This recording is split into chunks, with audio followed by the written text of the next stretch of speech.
Ladies and gentlemen, welcome back to the galaxy-famous Prison of Elders with a new content in Destiny. And over on the main stage, the Division welcomes its new incursion, Falcon Lost. We're talking all about the April updates and more while we drop it like it's hot. We're working on your tips and tips alone. This is Uprising News.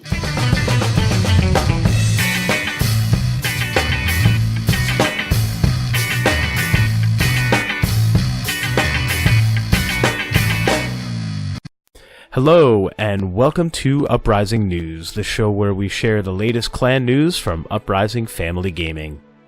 So, we're going to take a minute and introduce our fire team of anchors for today. With you here talking right now, I am Big D112358. And with me, as always, is CauCajun Saint. What's up, man? Hey, Big D.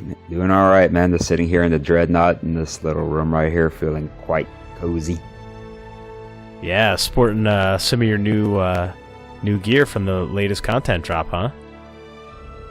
Oh yeah, isn't it fantastic? My hunter looks very stylish. Stand up, give us a little turn. Yeah, it's all the colors of Ronald McDonald and the moves of Ronald McDonald as well too. So he can sell you French fries and hamburgers and shoot aliens in the face. Awesome. Okay, so getting into our first segment of the night, let's talk about the new Destiny content. So, obviously, recently we just got a whole load of new Destiny content, and everybody is really excited about it. It's so nice to see all our LFG channels full again, and friends list full of people playing Destiny and having a good time, and finally one of these drops has lots of new PvE stuff. Just going through it and my own personal reactions, I have to say the first thing that I'm really excited about is that I now enjoy Prison of Elders. You know, last time around... What? Yeah, I never really took to it last time around, mostly because it also happened to be a time when my youngest Charlie was, waking up relatively frequently. So, with no checkpoints on those things, especially if you're going after Skolas, inevitably, I'd be on round 3, round 4, and my little guy would wake up and I'd be like, all right, see you later, everybody. So even when I had the time, I always had this tension because I just didn't know if I was going to have time to finish it. So, now the length of it to me just feels absolutely perfect. Even the level 41, which is very similar to the old way, it just feels a lot more doable. And the challenge mode, the level 42, I know the first week was probably a little bit easy because of small arms, but this week it just feels great. And the extra level that's added in there with the new point system, I just love it. It's fantastic. It's really fun to... Alright, this time I have to play through it trying to get precision kills. This time I have to play through it trying to get grenade kills. Who knows what's coming down the road. I think that really adds a fun layer to it. And I could see a lot of replayability coming from there. So, I don't know. I'm just really feeling the new changes, and especially the new PoE. I'm loving it in a way I didn't before. Yeah, I love the new loot system. Like, 1-to-1 infusion is really solid. Really makes you not have to leave some gear behind and commit to one piece. You can just bam, this one can be max, this one can be up, and you don't have to step gear up in three or four different infusions just to get it up to where you want it to. You can just bam, hit it right there, one spot. I'm loving that. So that and some of my old guns coming back to in the game. Got my LDR drop. Very, very, very happy out of a package. Nice. Nice. Surprised. That was great. Yeah, and I think I was saying this to you in game the other day. With that new loot system and the 1-to-1, upgrading of the light levels, I feel like I'm actually able to fine-tune my loadout in a way that I haven't in a very long time.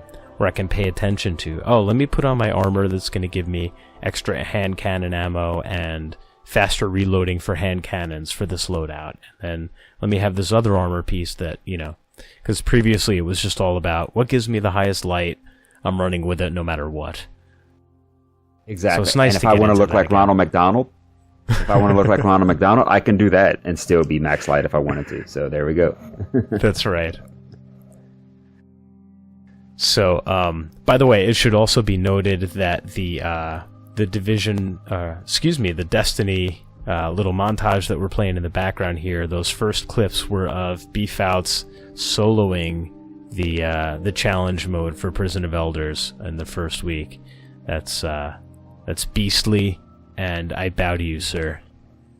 Yep. He's Professor Magnasty in many places. Prison of Elders, Dark Zone. He brings it everywhere. Yeah. Now, here's the other thing. Mitch Windu was supposed to join us tonight, but got his time zones a little bit messed up, and he is still on a walk, and wasn't able to get back to his Xbox in time, so I'll just share his thoughts for him, and I'll do my best to sound like Mitch that way. It's kind of like he's really on this episode of the show, and we'll be alright. So I think this is the best update behind the scenes to how things work since the Taken King, and it fixed a whole lot of what the Taken King messed up on, like straight-up infusion, level-based rewards that work, more power to other snippers, besides the 1,000-yard stare. I'm gonna go ahead and say that he meant snipers there. And that hawksaw. So that was Mitch. Thank you, Mitch, for sharing your thoughts there. I like the new snippers also. It took everything I could not to break down. What you're saying. Did you think it was really him? Yeah, I was like, man, he didn't say hello, boyo. So I was like, man, is this really Mitch? But then, and then Snippers came out. I'm like, there, that one. That was awesome. All right, well, on to our next story here. Before you go there, I'm sorry, Mitch. Even if you do come back, that's probably going to be better. So, and if you record this later, we're probably still going to include this either right in this spot or at the end. So, sorry. Yeah, I told him to jump in the middle of the episode if he sees we're still on recording. So, we'll see if he shows up in a minute here. All right, so anyway, we also got some new Division content as well this past week and a half or so. So, CauCajun Saint, I know you've been playing that a little bit. Let me hear some of your thoughts on that. Yeah, so at the same time Destiny dropped its big content, Division dropped its new end game, which calls the Incursion. Incursion, for people who aren't playing Division, is very, very kind of similar to a Prison of Elders, kind of talking about maybe like a Skolas fight. One big room, lots of waves of ads, and you're fighting one boss in the center of the room. And it has some mechanics to it after a certain number of waves, how to take the boss down. But kind of like Destiny's first big in-game content, Vault of Glass, it was met with what we met Atheon with, cheese. Lots and lots of cheese. People were figuring out ways to get the hardest levels of this done relatively easily, and new cheeses were coming out as fast as they could patch them. So the developer decided to execute some bans on this. People have been giving out 3-day bans if they cheesed this Incursion too much. But gladly, no one in Uprising that we know of got the 3-day ban. So that's good. Nobody in Uprising went that deep to get on the developer's bad side. But still, quite a few Uprising guys are enjoying the Division. They have their own ways of getting through the Incursion without cheese, and are getting through it successfully. And they're enjoying the new daily missions, the new content that comes with it as well. So, and they have new gear sets, and some of these new gear sets, like when you add the pieces together, you get more perks for these sets, and that's sort of where people are going to get the best stuff right now, is getting a good set together and setting it directly to your loadout. So look for Uprising members in your fire team to save New York, and catch y'all over in New York on the Division next time I'm in there. Awesome, thanks. Speaking of meeting up with your clanmates, you like that segue?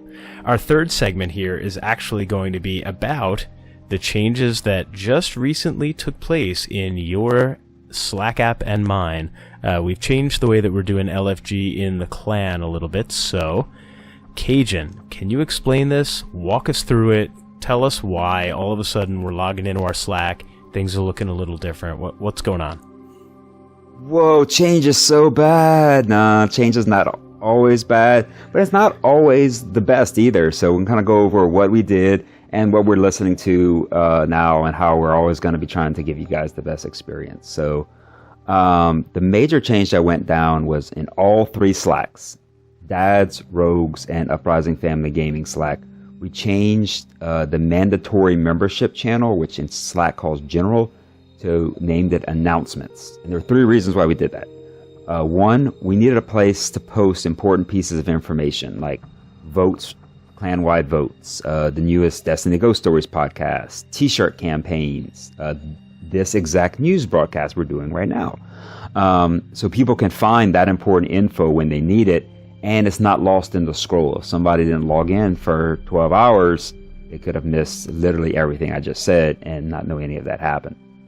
And the thing is, there's only one channel in a Slack that allows that level of control, where we can control what's posted in there, and it won't get lost in the scroll. And that channel in a default Slack is named General, but you can rename it. So we renamed our General channel to Announcements, and we made a duplicate. The third reason was made a duplicate General channel because we know you wanted the same level of tomfoolery that occurred in the previous General channel. So we made a separate General channel for that just acts like a regular General channel. It doesn't have any of the special perks the Announcements channel has. You can do all of the tomfoolery in there, but the Announcements channel is just for the announcements. And the next change that occurred was the movement of a few LFG channels from the Dads and Rogue Slack into the Uprising Family Gaming Slack. So originally, when the clan voted on the organization that is Uprising Family Gaming that we know now, the Uprising Family Gaming Slack was going to be the LFG hub for all of Uprising. So, however, when we made any changes, we didn't guide our members to LFG there that much, and thus only a few Uprising members were using it. So this left our rogues in a small community by themselves, LFGing by themselves, and that community slowly wasn't LFGing that much and wondering where everybody was and things like that. And that's something a lot of us OG Uprising guys who were around when we first started, and there was only a couple of handfuls of members in here, how it was. And it's like there wasn't a lot of people around until we started getting what we call critical mass. That's when we really could start getting, when every time you could get on, you could find people to LFG for the content you wanted to get to. And then you could get 3 people for a nightfall, and then eventually you got enough people where you could get 6 people for a raid and things like that. So the moving of those 3 LFG channels to Uprising Family Gaming Slack, it did spark a rush of dads activating their accounts over there. And we'll continue to monitor how this activity plays out. All of our options are on the table to make sure everyone in Uprising Family gets the experience, the enjoyable gaming experience that they came here, that they are looking for, that they found, and continue to want to get. So we encourage people to let people know in our feedback channels what your thoughts are on not just this, but all of the processes.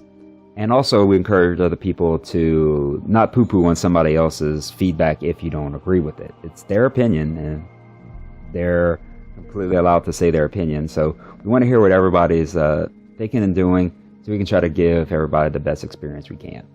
So that's sort of my input on what's going on with the LFG changes, and I'll pass it back to Big D. All right. So I can still hear you. You're still in my party chat, but you just disappeared out of my fire team. So yes, I'm left all by myself, and it's a little lonely.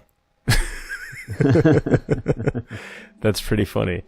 Well, if you could find your way back here, that would be cool. But if not, it's all right. Too much sitting still, not enough dancing and scaring you. Yeah, I'll just dance. I think that's what the people want to see anyway. Anyway, yeah, long story short, LFG, there are some changes, and bottom line is hopefully what it'll end up happening is instead of the UFG LFG channels being a ghost town and everybody being in Uprising Dads, or people in the Rogues LFG separately. Hopefully we're going to get a bunch of people in the joint LFGs, and then also have some folks in the Uprising Dads and Rogues LFGs separately as well. And I think we have a membership that can definitely support that, so we'll see how it goes. So finally, before we wrap things up here, we do want to take a minute, speaking of new members, and we've got 3 more new members this week to Uprising Dads. First of all, we've got Johnny on the Spot. We have Sudden Bag 884945, and we've also got Mandalore Fury. Love those Star Wars names. So welcome, guys. Thank you for joining, and we look forward to seeing you out there, and hopefully we'll see you in game and go shoot some people in the face together. All right. So that'll do it for our 5th episode of Uprising News. Once again, I'm Big D 112358. And on behalf of CauCajun Saint and myself, have a good time out there, Guardians, and enjoy that new content. I am back to seeing you Starside mainly, Uprising.